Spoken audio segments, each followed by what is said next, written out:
Я вельмі рады, што сёння ўвогуле гэта мерапрыемства такое здолела пачацца. Скажу шчыра, я не чакаў, што калі-небудзь гэта будзе магчыма, але вось мы тут і будзем размаўляць на такія тэмы. Наша сённяшняя прэзентацыя сустрэча будзе пабудаваная па наступнай схеме. Спачатку я раскажу вам прамоўлю невялікую прамову аб тым, як гэтая кніга стваралася, якія мэты перад сабой ставіла і што ў ёй ёсць, у прынцыпе. Это будзе хвілін 20-30, увесь астатні час я буду просто адказваць на ваши пытанні, то бок у нас будзе фармат такой больш вольнай размовы. То бок, конечно, это не будзе нейкая лекцыя, будзе у нас дыскусія і стасункі. Перш за ўсё, меня часцей за ўсё пытаюцца, як з'явілася ідэя напісаць гэтую кнігу. Ну, ведаеце, і калі яна з'явілася. Ну, ведаеце, конечно, калі заходзіш у турэмную камеру, увогуле трапляеш на такія незвычайныя, ненатуральныя для чалавека абставіны, як турма, як пазбаўленне волі. Яны ненатуральныя з усіх бакоў, з біялагічнага, з сацыяльнага, з маральнага. То адразу на цябе абранаецца адразу велізарная колькасць новых пачуццяў, думак, ідэй і адчуванняў. І табе адразу хочацца з гэтым усім падзяліцца з іншымі людзьмі. І, конечно, ты пачынаеш гэта аналізаваць. Калі ты увогуле прывык рэфлексаваць над наваколлем, над тым, што ты бачыш, то, конечно, гэтыя думкі ў цябе ўтрайваюцца. Але праблема ў тым, што падзяліцца імі звычайна няма з кім.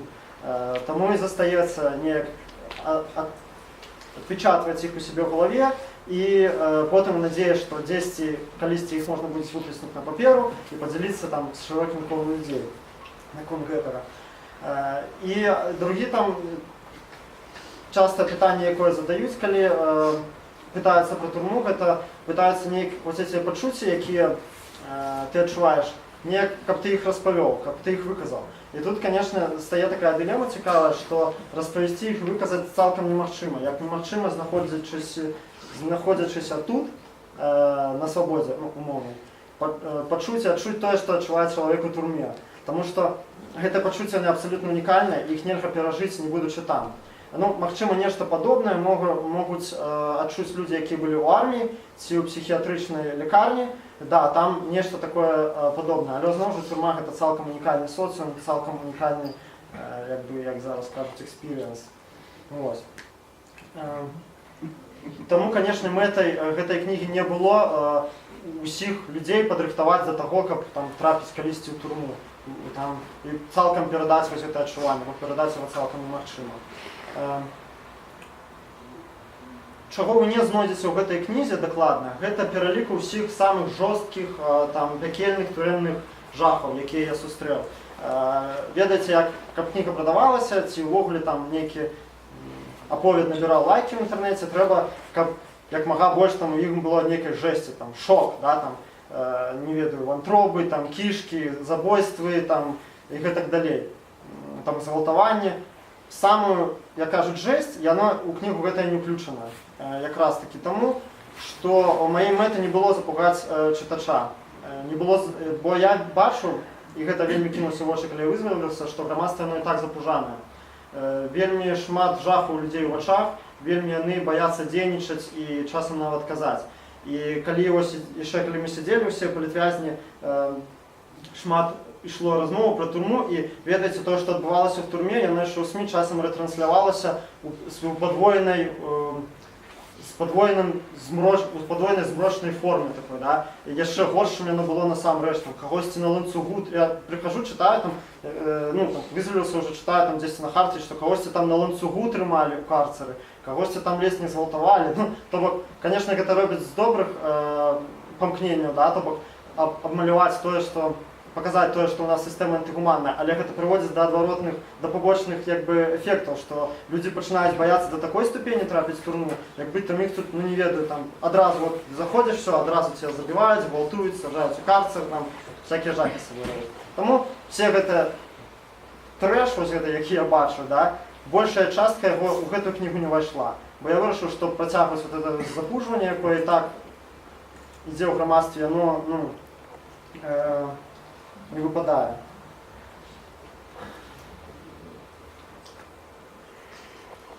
Аднак, што дакладна ўходзіла ў спіс маіх мэтаў, гэта дэсакралізаваць гэтую сістэму і ў прыватнасці метады аператыўнікаў і іншых супрацоўнікаў адміністрацыі, якімі яны працуюць са зняволенымі. То бок адзін з галоўных фактараў страху, якія ёсць у нас, у людзей, якія трапляюць у турму, гэта невядомасць.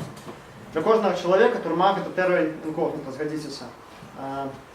Людзі трапляюць туды, і ў них нейкі там мікс з чагосьці там шутак пачутых, серыялаў пабачаных па тэлевізору, і там прачытаных там у інтэрнэце артыкулаў пра то, якая там жэсць творыцца.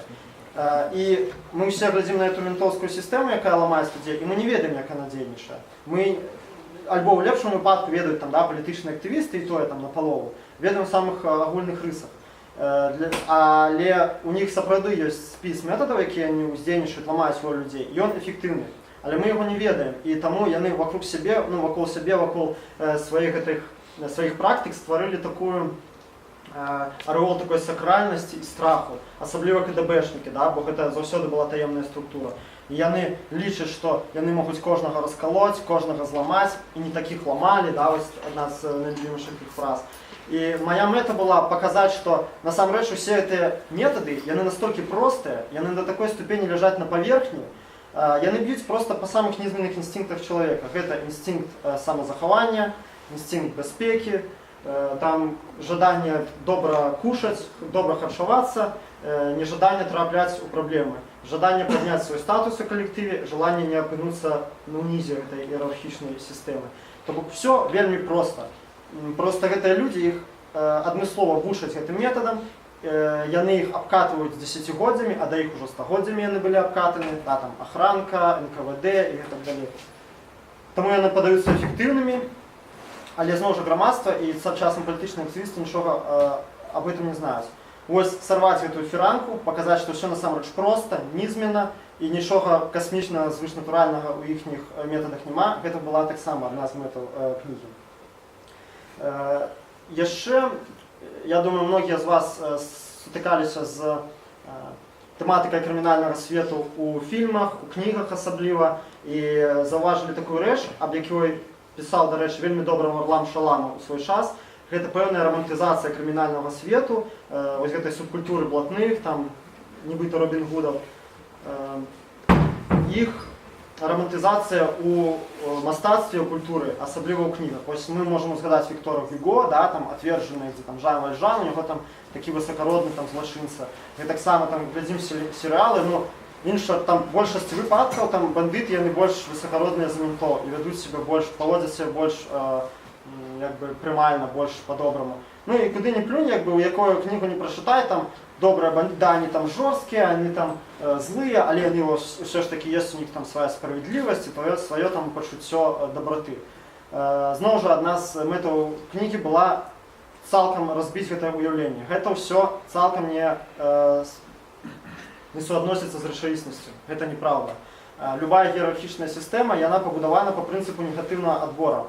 Напрыклад, калі галоўным фактарам таго, каб прабрацца наверх, я зараз скажу і пра ментоўскую сістэму, і пра варавскую, так званую, галоўным фактарам таго, каб прабіцца наверх, з'яўляецца беспрынцыпнасць, уменне падпарадкаваць таго, хто стаіць ніжэй, уменне інтрыгаваць, агрэсіўнасць абавязкова і здольнасць рызыкаваць дзеля свайго статусу. І чым вышэй мы ідзем, тым менш мы сустракаем людзей, якія надзеленыя якасцямі чалавечымі, дабрыня, састраданне, взаемная падтрымка, міласэрнасць і так далей. Чаму? Тому што гэтыя якасці яны аб'ектыўна мешаюць, замінаюць падымацца наверх. І такім чынам адбываецца негатыўны адбор, што калі не дзіва, што на ўнізе гэтай сістэмы мы сустракаем найбольшую колькасць людзей, якія насамрэч валодаюць чалавечымі якасцямі. А чым вышэй, проста на самых умерсе уже знаходзяцца людзі за межамі добра і зла. Да? Для іх няма паняткаў добро ёсць, ну, ці зло. У іх ёсць панятак «мне трэба», і я буду рабіць тое, што мне трэба. Незалежна ад таго, наколькі гэта з агульначалавечай мараллю стасуецца. І таму я не хацеў бы, каб людзі, якія нешта ведаюць пра крымінальны мір, каб яны надалей думалі, што вось ты трапляеш у турму, і там ёсць нейкая альтэрнатыва ў выглядзе гэтай блатной сістэмы, да, якая нібыта супрацьстаіць мусарам, нібыта супраціўляецца несе нешта справядлівае ў сябе. Гэта не так. Насамрэч, гэта вельмі вялікая памылка людзей, якія першыню трапляюць у турму, і моладзі, якая заязджае у месцы падпольнай няволі, яны бачаць, што ну сапраўды несправядліва, сапраўды менты ціснуць, сапраўды там гвалт, рэжым гэты навязваецца, ну ўсё дрэнна. Першае памкненне, і тут яны бачаць, ведаеце, тут нейкія там Робін-Гуды такія, да, там моцныя, там сядзяць у шыза ўвесь час, супраціўляюцца, з ментамі лаюцца, там нічога не баяцца, там гнуць пальцы, да, ну образна кажучы, там все ў татуіровках, ну крутыя. І моладзь вельмі прасякаецца гэтай романтыкай варавской. І гэта сапраўдная праблема. Яны рвуцца, цягнуцца да іх, уцягваюцца ў гэтую сістэму, пачынаюць жыць гэтымі паняццямі і так далей. Але вельмі хутка, ну хто хутка, хто не вельмі хутка, яны разумеюць, што да там тое ж самае лайно, прабачце. То есть таксама там ідзе негатыўны адбор, што паняцці яны для ніжэйшых шэрагаў блатных, а для вышэйшых яны паняццямі круцяць як хочуць, што гэта таксама ўсё завязана на матэрыяльшчыне, там сабіраецца так званы абшак, да, там для нуждаў нібыта ўсіх зэкаў, а насамрэч з яго карыстаецца перш за ўсё іерархію найвышэйшая. Бок усё гэта прадуцыруецца гэта несправядлівасць, і чым я вышэй, тым я больш атрымліваю. Ось. І да, і людзі вельмі часта, якія трапляюцца, разачароўваюцца ў гэтай сістэме, тыя моладзь, якая там пачынае, ну, як кажуць, у зоне гразаваць, то бок бадацца з гэтымі ментамі, з ментоўскай сістэмай. І яны расчароўваюцца, а шляху-то назад ужо няма зачастую з гэтай сістэмы. То бок і вось так яны жывуць, застаюцца нібыта ў гэтым блатным асяроддзі, пры гэтым цалкам ім расчараванні.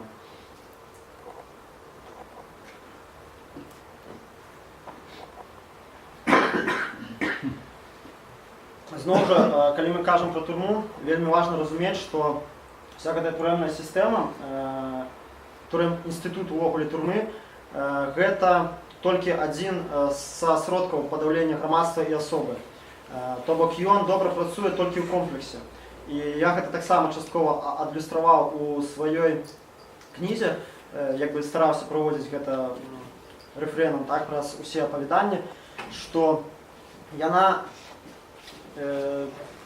з'яўляецца толькі найбольш канцэнтраваным выражэннем таго, што мы бачым на волі. Яна ідзе як бы такім дапаўненнем да таго, што тут адбываецца. То бок мы трапляем, ну, чалавек, у залежнасці ад свайго характара, сваіх паводзін, трапляе альбо ў некалькі, або ва ўсе інстытуты, вось гэта вось падаўленне знішчэння асобы. То бок все мы спачатку ідзем у школу, потым у армію, да, большасць. Мы ідзем на работы, там на нас уздзейнічаюць пэўныя інстытуты, ідзем на працу, там на нас уздзейнічаюць пэўныя інстытуты падаўлення і эксплуатацыі. А потым, калі ты пачынаеш выходзіць за рамкі гэтай сістэмы, калі ты пачынаеш з ёй борацца і супрацьстаўляць сабе яе, на цябе таксама пачынаецца адміністратыўны ціск, уздзеянне, і зрэшты ты трапляеш у турму. То бок ёсць такія ілюзіі у некаторых людзей, што менавіта можна рэфармаваць турэмную сістэму, зрабіць яе гуманнай, добрай да людзей, якая б сапраўды выпраўляла, але пры гэтым усё грамадства пакінуць як ёсць. І капіталізм, і дзяржаўную сістэму, і паліцыю. Я лічу, што гэта цалкам немагчыма.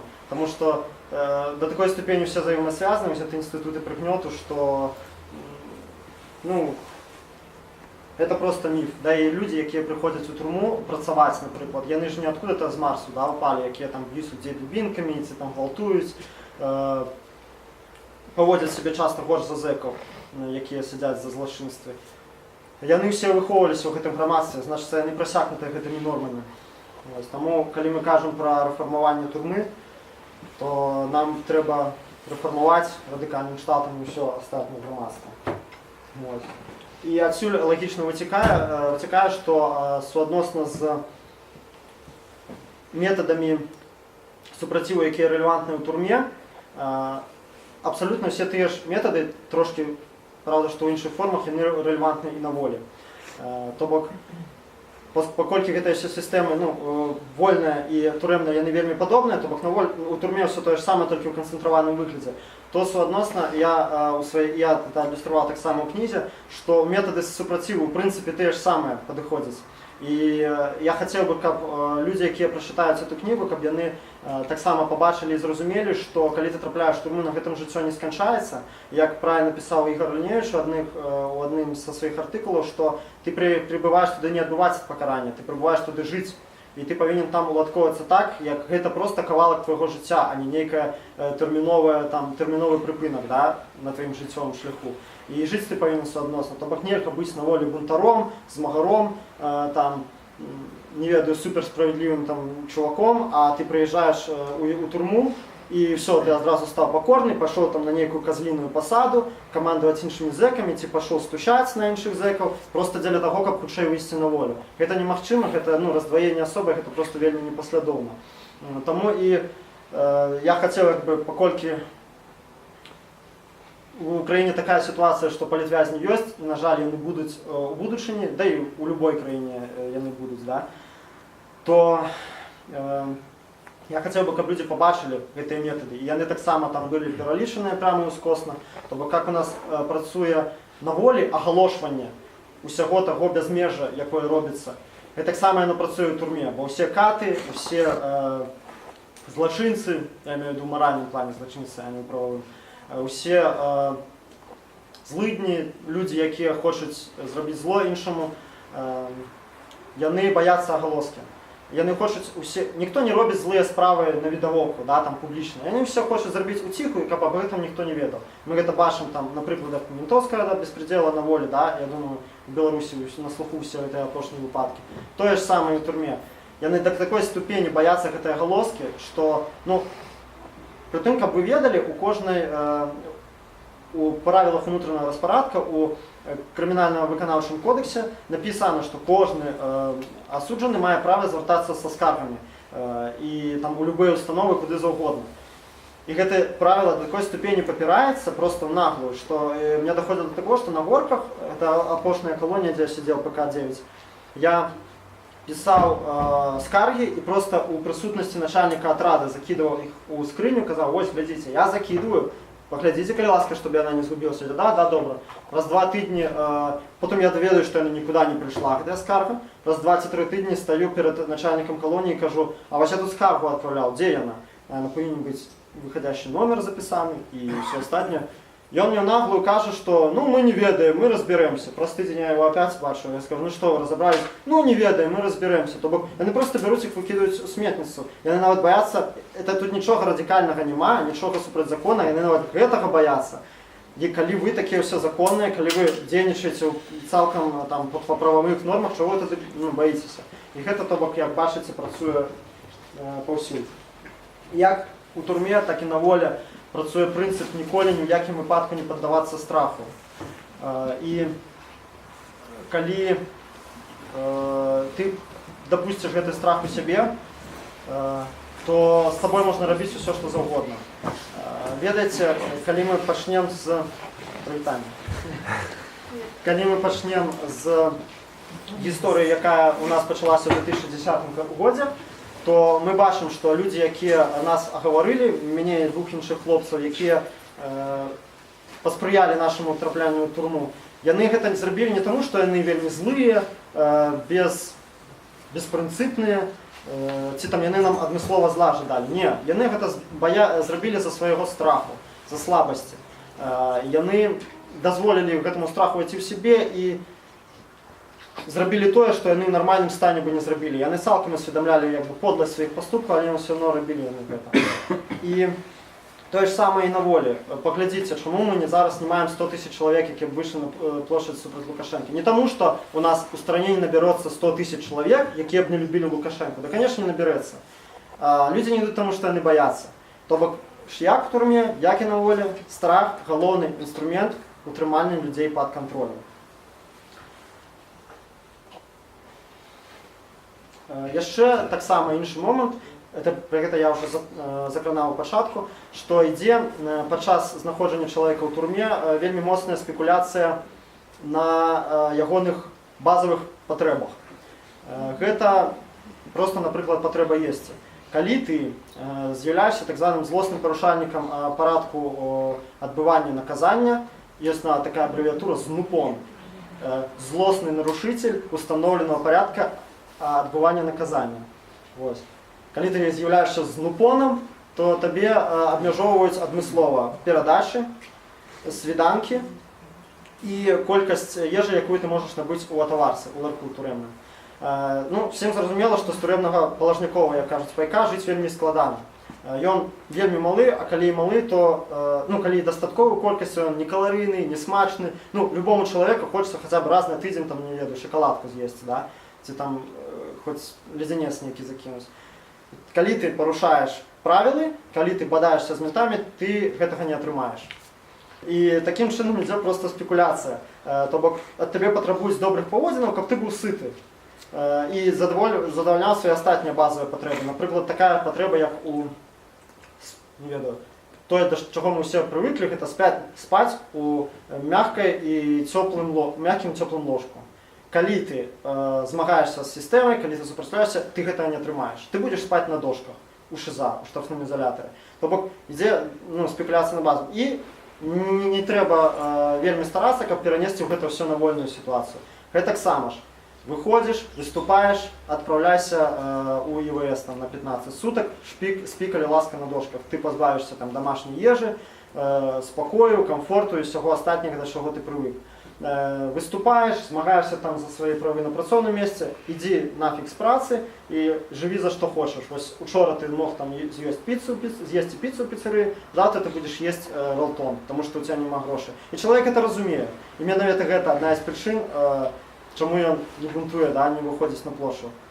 То бок гэта таксама мы у межах дэсакралізацыі іхніх метадаў проста дэманструем. Іграюць на базавых патрэбах. Ну і, канешне, трэця, ці чацвёртая ўжо галоўны метад, які яны карыстаюцца, галоўны наш метад супраціву, павінен быць гэта салідарнасць паміж сабой. Быць салідарнымі, гэта тое, чаго яны баяцца найбольш. Уся турэмная сістэма, турэмна-лагерная, ад пачатку, не ведаю, нават ад гулагаўскіх часоў, ну, насамрэч раней, проста ў гулагі гэта давялі ўжо да абсалюту, яна працуе на тое, каб атамізаваць вязняў, раздзяліць іх, не дазволіць ім быць салідарнымі, падтрымліваць адзін другога. Першае і галоўнае, што іграе гэтай мэце, гэта нефармальны падзел на касты. То бок гэта тое, што, магчыма, многія ведаюць, чытаюць петухі, мужыкі, блатныя, вары. І кожная з гэтых каст мае свае інтарэсы, яна не мае інтарэсу салідарызавацца з іншымі, і таму дзейнічае на сябе.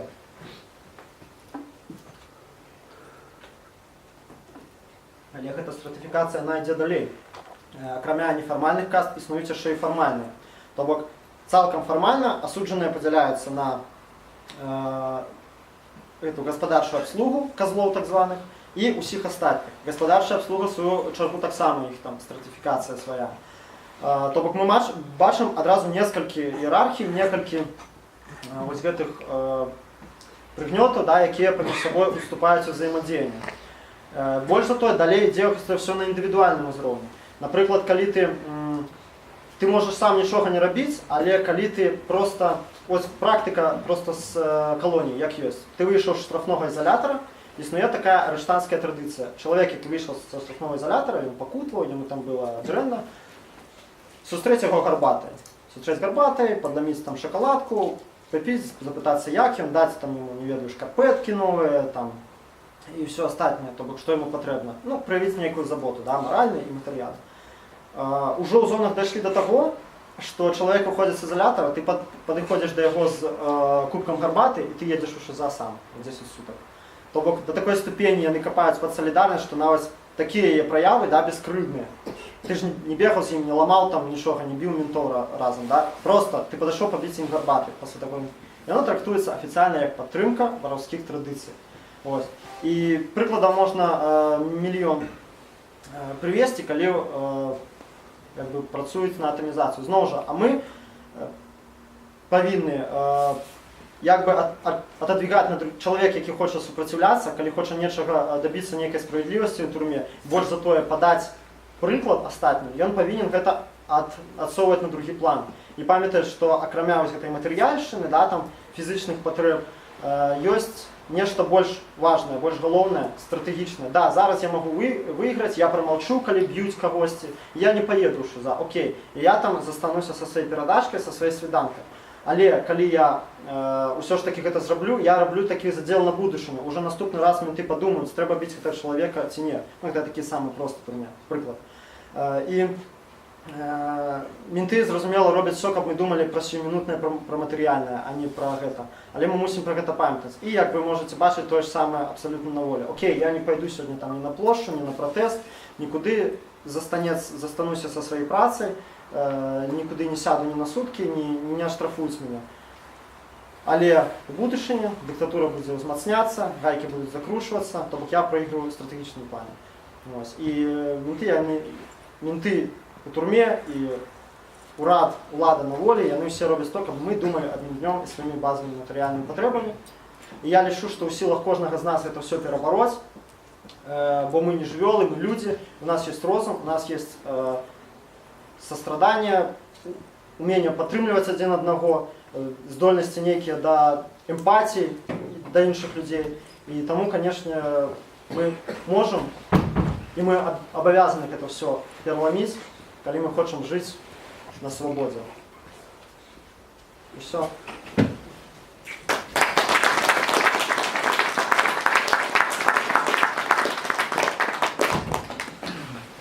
Ну, все, зараз я готовий адказваць на ваши пытанні, любые, амаль.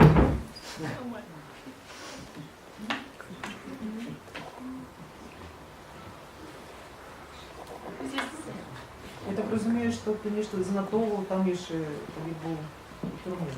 Да, добре питання, до речі, я хотів так само про це розказати, упустив. Ось, наприклад, Ігор Лінєвич, якого я вже згадував, він зробив як? Він написав книжку прямо там і вигнав її нелегальним шляхом на волю. Чому я це не хотів робити? Щиро кажучи, мені була шкода потенційно своєї праці, коли я є адмітуюся на обшуку менти. Приклад на полову з написаного, да, книги, ось там ззаду ви можете побачити, коли що лежить. Воно написано у турмі. Что я робив? Я вызволился прикладно с такой стопкой шитков огульных, в яких все мои працы были там мову вивчав, конспектував прочитане, там ще нечто. І серед їх я робив некие нотатки, артикули про турму і не тільки про турму. То бок я їх таким чином шифровав, що коли менти хотіли проглядеть, а ці няма там у дзядка чагось забороненого, їм прийшлось би читати ось таку стопку, 100 з гэтых всіх папер. Розуміло, і ніхто з їх це робити не хотів. А я просто в глибині там пишу, наприклад, ну я думаю, про там Олександра Дюма, да, там прочитав на свої враження занотовую, і всередині там бах, пишу там про то, яка древня система. Ну, таким чином шифровав. Ось. І я все ж таки вирішив, що, напевно, почекаю до визволення. І больш за то я хотів поглядіти на нейкай адлегласці, да, на свой досвід, бо калі сидиш там у камеры, нічога не бачиш, ураженняў ніякіх нема, глебы для аналізу нема, толькі варишься ў сваім уласным саку, да, то, ну, скажаецца восприяцце, як ни крути. Я думаю, не, я почекаю, выйду, выдохну, передохну, і тоді вже на свіже мозк напишу. Ну, дякую Богу, мне адміністрація таку можливість дали, тому що вони мене настільки спішалися випхнути на волю, що вони мене навіть не прошманали, ну, коли я визволявся. Але зараз, як ви вже ведаєте, ось не так давно була введена профілактичний улік для екстремістів, так званих, у зонах, і зараз періодично їм учиняють шмони, і там перевіряють на наявність усі їхні нотатки, уважливо пролистувати, програти. Ну, бачите, навчилися досвіду. Інше питання. Як довідався, що на волю визволяють, і одразу другое, там, наскільки я пам'ятаю, не поспіли активісти, ось Сустрей, там одразу усіх тоді випускали, і ніж там, то ли з інформації там не отрималось, і вже там підбіг, мені здається, там, коля машин уже коли там стояли. Ну, ніхто поспів все ж. Не, поспели Сустрець, да. Визволення так відбувалося. Я цілком звичайний день був у ПКТ. Ми сиділи вже на той момент удвоїх з хлопцем, мені дали ПКТ за те, що обновився на працю виходить полгода. Сидели, здається, другий місяць. І тут після вечорової перевірки відкриваються двері. І мені кажуть, заходять два офіцера, кажуть, дідок на виход. А я одразу, у мене тривога починається, бо коли в неурочний час відкриваються двері, значить щось не тоє. Ну, якась нейка надзвичайна ситуація, бо двері можуть відкриватися 3 рази в ПКТ. ранішняя праверка, вечаровая праверка і прагулка, ўсё. Ну і яшчэ калі цябе да лекара выводзяць. А тут адкрываецца, кажуць, да яшчэ на выхад. Я куды, навошта, што, адмаўляўся нават ідці першы час. Калі яны ўжо там мяне са шчырымі вачыма завяралі, што ўсё будзе окей, я думаю, ну ладно, што мне выбіраць, як бы, калі я адмоўлюсь, то ўсё равно меня як бы выцягнуць. Ладно, думаю, пойду. Куды? Он кажа, домой. А я, ну, мне так не хочется гэта верыць, бо я разумею, што яны могуць просто глуміцца, да? Я кажу, ну навошта вы так шутите? Ну, это дурацкая шутка, не трэба, ну, не трэба так жартаваць. Он говорит, да кажа, серьезно, и все. И я прихожу на КПП, я бачу, что там лежат все мои сумки, покинутые у отраде. Это значит только одно, что я зараз переезжаю за межи зоны. Але этапы так не адбываюцца, ну там по шэрагу знакаў пэўных. Этапы так не адбываюцца, тому сапраўды нешта незвычайнае.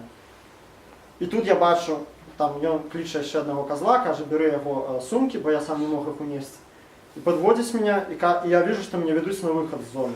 Тут у меня все там цалком адчуванне рэчаіснасці прападае, я нічога не разумею, што адбываецца. Ну там гэта быў просто сапраўдны такі стрэс. Я калі параўноўваць стрэс, калі маскі да нас у хату уварваліся ў 10-м годзе, і калі мяне вызвалялі, ну напэўна другое было мацнее, ну акрамя жартаў. Я просто не разумеў, што адбываецца. І все, я выходжу, стаяць там нейкая падтрыманая інамарка, у ёй сядзіць як бы два гуся, якіх я адразу апазнаў як КГБшнікаў. И они мне кажут, сюда и поехали. Я кажу, ну поехали. Все, кидаю свои сумки туды, сажусь с ними, еду в Оршу. В Оршу яны приехали, никуда меня не пускали, дочекались, покуль подъедет поезд. Квиток на цягнік так само не давали. Подвели меня до цягніку, дали квиток, сказали, больше не трапляйся. Я кажу, ну окей. И все, и поехал домой. Ось, а на концу встречи, да, я позвонил, там добрые люди знайшліся. Дальше, коли они доведалися, что я вызвалился, я им еще показал паперу, где было написано, что я вызвался по указу президента. Не, ну кто поверит, что человек идет, каже, ну я тут типа вызвалился по указу президента, я там поліцневолений, ну бред некий, да. Я им показываю паперу, они глядят там сопроды. Ну, они там давали мне куплять гарбату, бананы, там некие сникерсы, на там такие худые и так далее. Вот, дали телефон позвонить, и вот я позвонил батькам и, ну, щиро кажучи, я не хотел, каб меня сустракали по одной причине. Я не хотел бачить гэтых людей з відеокамерамі, да, якія будуть прыгаць, там, снимать, совать там свой нос, куды не потребно. Але гэта ўсё равно адбылося, ўсё равно они пришли, и все равно люди меня поспели сустрэць, просто на той момент, когда я уже садился у машину, уже каля человек 40 там собралось, ну, на сустрэчу. Покуль добег. Да, подъезжали просто. Теперь облытали нечто, там дочули, и уже бегли, да, с другой сустречи. Микола, я так розумію, цей епізод не знайшов книгу, так? Ні. Так може ми артикулом особливо зробимо все ж таки? Можна. Окей. Ну просто я это столько разов розповідав, що я думав, що це все вже. Ні, ну це так, а сьогоднішнє враження, настойний час, так що можна планувати, так? Ну що, які ще питання будуть?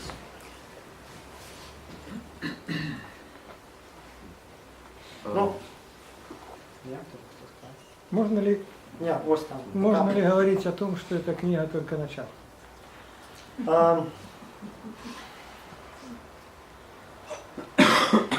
Я думаю, для турэмнай тэматыкі гэта хутчэй заканчэнне. Бо насамрэч за гэтыя, ну, там, 1,5 гады, ці нават уже 2 хуткі будуць, да, 1,5 гады, я уже столько написал, рассказал, там, дал интервью на турэмную тематику, что ну, насамрэч мне не вельмі хочется далей яе поглубляться.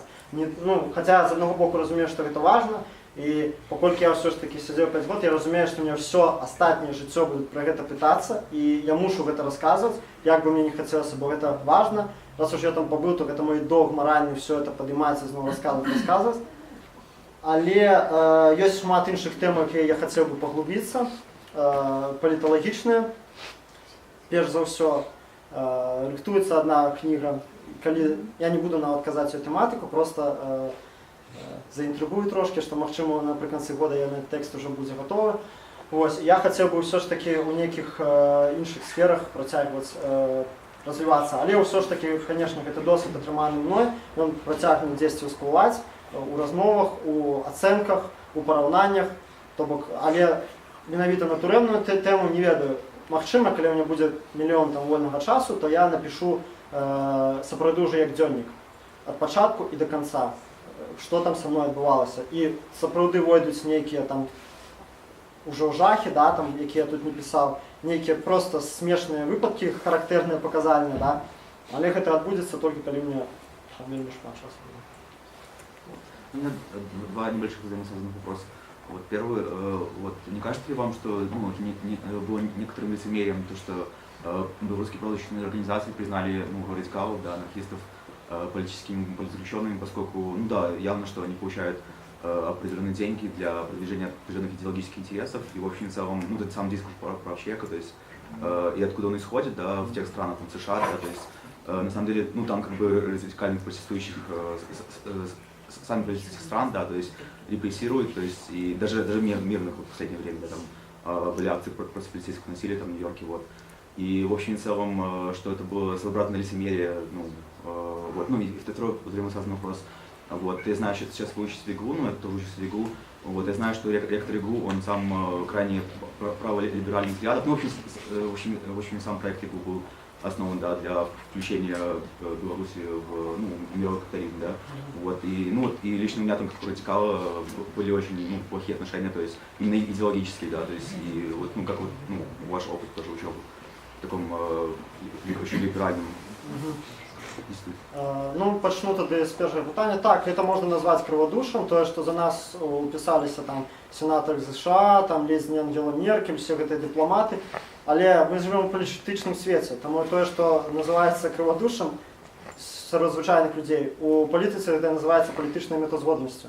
Канешне, у іх саміх сядзіць дастаткова анархістаў. І сітуацыя цалкам унікальная, што у краіны, афіцыйныя прадстаўнікі краін, дзе саджаюць анархістаў пачкамі, ну, канешне, не за разбітыя шыбы, да, за больш сур'ёзныя рэчы, яны як бы за нас адкрытую падпісаліся.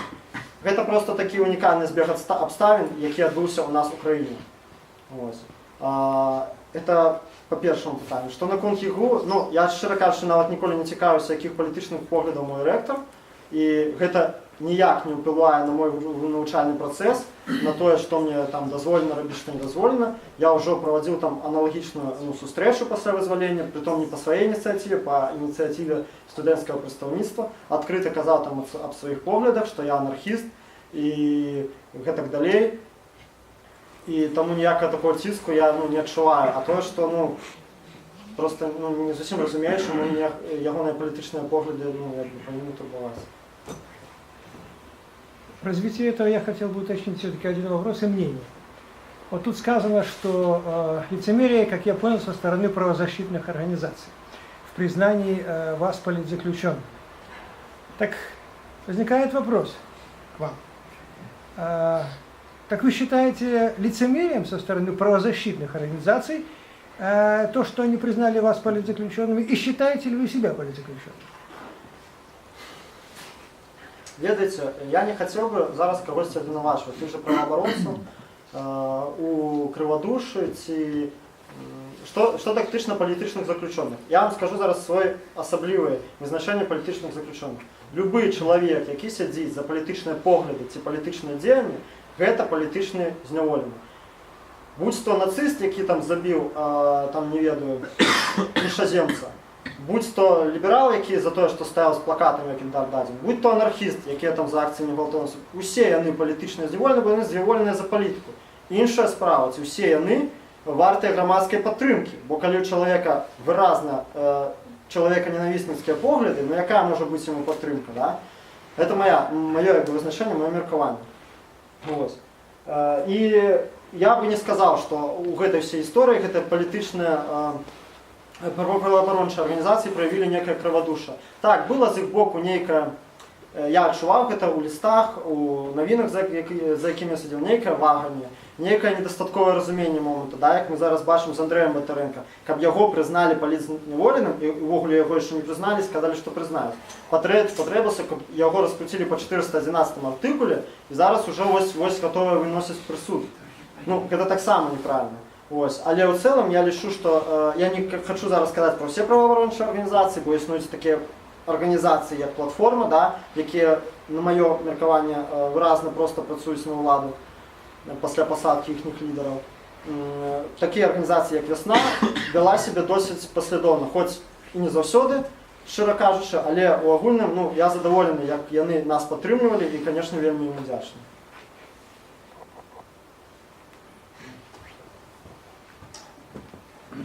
У меня вопрос. Как сокамерники относились к твоим политическим взглядам вообще? В Гуглі ставлення вагалося від резко позитивного до нейтрального. Я не зустрів ні одного випадка, коли б я казав, що я анархіст, і мені казали, ну ти там такий-сякий, або негативно. Коли б він заходив з нормальних осуджених. І були такі випадки від осуджених, які відовочно, метанакеровано працювали на адміністрацію. Це просто, як кажуть, бабки не ходили. Це було бачно. Але від звичайних зневолених ніколи. Я якби ніколи не боявся там свої погляди виказувати, звісно, я там не заходив, там, поставив сумки, здоровенько, я анархіст. Ні, але коли мене питались, наприклад, а за що ти сидиш? Я кажу, за політику. Там, ну, перше, там, друге, звичайне питання, а якої ти партії? Я кажу, ну я не партії, я там по поглядах анархіста. Ось. І да, я ніколи це не вхоховав, і резко одної негативної реакції ніколи не сустракав. Ось. І наоборот, були випадки, їх було не шмат, але вони були, коли люди, довідавшися, що я політичний, що я просто сижу за політику, приходили, приносили там, сало, цибулю, там, некими новинами ділилися, підходили, рали, там, ось туди не йди, це не роби, ось тут мент такой, а тут такой, ну, тобто поділяли інформацію, да, там. І у тим ліку це робили навіть козли, які відкрито стучали на адміністрацію, і я ведав, що вони кожен мій крок доносять, і все одно вони приходили і приносили мені шоколадки. Тобто, ну, у людей бачиться таке, хочуть одночасово і добру умову собі, і не як совість свою, да, сумління оправдати. Ну, у меня похожий вопрос. Ты рассказывал о развенчании мифа о воровском романтике, да, допустим, и упоминал Варлама Шаламова. Вот у него в колымских рассказах он рассказывал о том, что администрация тюремная конкретно использовала блатных для давления на политических. Есть ли такой прецедент в современной белорусской тюрьме? Яны відбуваються весь час, це прецеденти, і яни були в моєму випадку. Так, наприклад, ну, самий простий випадок, ну, самий простий приклад, що коли треба уздійничати фізично на зека, побити, наприклад, ну, менти не хочуть смарати руки, ну, самостійно, да? Побіжиш, напишеш скаргу, це роздують, СМІ і так далі. Що їм простіше? Вони заряджають блатного, який сидить на яких привілеях, будь-то у камери чи у колонії, які мають владу. Хто глядів фільм «Беспредел» про турму, хто не глядів, вельми рад поглядіти, то там це видатно просто показано. Каже Мусор, навіщо нам контролювати усіх, ми можемо контролювати тільки верхушку, а вони будуть контролювати усіх остальних. Абсолютно те ж саме відбувається по сьогоднішній день. У одним з артикулів про неприкасаемых у тюремной иерархии у князя об этом написано вельми подробязно. Что, як я вже казав, що гэтыя касти використовуються. Ось є блатні, яны керують, і коли тобі треба покарати, обмежувати, побити, ці загнати у ніжейшу касту, у петухи так звані, для этого використовуються блатними. І гэта я ведаю як мінімум два випадка задокументованих, коли з політичними зневоленими це відбувалося. Тобто їх, грубо кажучи, як це кажуть, отсаджували на кружку, да? Вішали на їх нібито ніяке порушення тюремних табу, якого насамрэч не було, знаходили вже свідків, які казали, що це було. І все, чоловіку, смотрящий, вішають статус. Ти там, наприклад, петух. Ось. І вже від цього ніяк не відноситься. Ну, тут одразу бачно, що це зроблено по потребуванню адміністрації. І ось, наприклад, один з опошніх випадків, Кондрус, я думаю, ви всі ведаєте, там чоловік за площу, який мусив сидіти, але, дякую Богу, не сів. Він на голодовці був у Новолодарці. Новолодарка – це завсюди, як старі зеки кажуть, яких я зустрічаю, вибачаю за вираження, це сучий рай. Бо там рулять так звані суки. Це блатні, які повністю здалися ментам і виконують все, що вони їм кажуть. І ось Кондрус трапив в цю камеру, обвестив голодовку. Йому сказали прямо, що коли ти не спиниш голодовку, тебе загонять в гарем. Ну, тобто зроблять на петухом. Да, це використовується просто повсюдно. І тому гэта нават одна із галоўных прычын, чому я написал гэты артыкул, чому я не артыкул, кнігу, і вырашыў гэта вынесці на свет Божий, бо большасць зэкаў, да, якія выходзяць, яны об этом не кажуць. Тым больш там не пишуць артыкулы, не пытаюцца об этом аналізаваць. А тым больш тыя, каго загналі, з кім гэта здалася, яны саромеюцца, яны думаюць, што там стыдна, там не хочуць, да і не хочуць лішні раз вырушыць гэтыя, да, непрыемную ўспаміну. Але я вырашыў, што трэба зламаць маўчанне, бо толькі тады гэта калісьці можна будзе спыніць, калі мы будзем гэта ўвесь час агалошваць.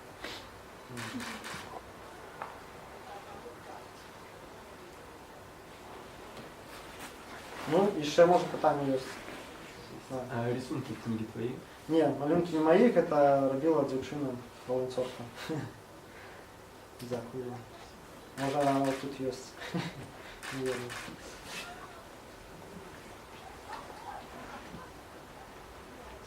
Ну, калі пытанняў больш няма, дзякую вам вялікі, што прыйшлі.